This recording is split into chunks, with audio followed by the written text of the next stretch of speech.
Channel देखने वालों को इल्तिजा उस्मानी का सलाम। हम देख रहे हैं कि ये सब चीज़ें हमको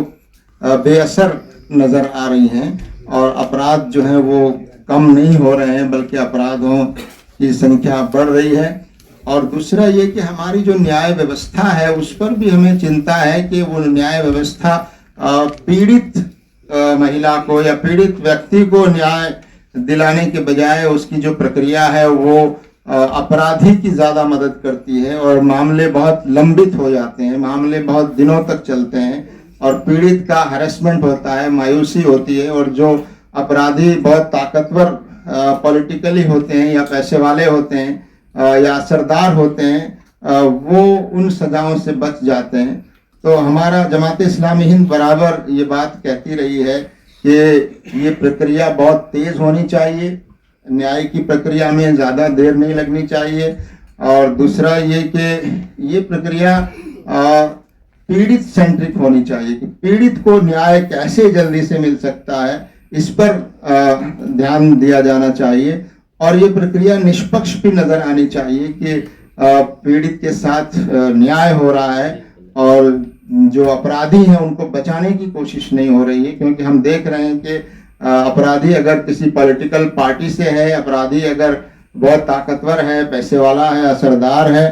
तो उसको बचाने का प्रयास जो है वो होता है, सिस्टम भी बचाने की कोशिश करता है और अदालतें भी कई बार पीड़ित की आवाज़ को उतनी अहमियत नहीं दे पाती। तो हम ये समझते हैं कि इस कानूनी प्रक्रिया में भी विश्वास पैदा करने की ज़रूरत है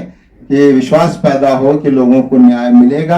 और अगर कमज़ोर लोगों के साथ अन्याय हो रहा है, पीड़ित महिलाओं के साथ अन्याय हो रहा है, तो उनको भी न्याय सुनिश्चित हो, ये विश्वास पैदा होना चाहिए। हम ये समझते हैं कि जहाँ एक तरफ कानून की सख्ती ज़रूरी है और अपराधियों को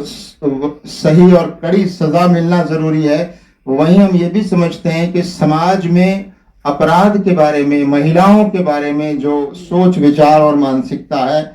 उसमें भी पॉजिटिव बदलाव लाने की ज़रूरत है। पूरे समाज में जब तक ये मानसिकता नहीं बदलेगी और महिला को सम्मान देने की मानसिकता और महिला की सुरक्षा की मानसिकता और महिलाओं के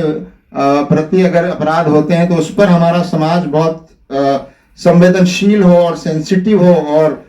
उसको रोकने का प्रयास समाज भी करे कानून और व्यवस्था के साथ साथ,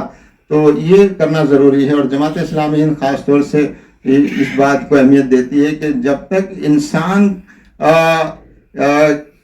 खुदा से, ईश्वर से नहीं डरेगा और उसके सामने जवाब देने का विश्वास नहीं होगा और जो ईश्वर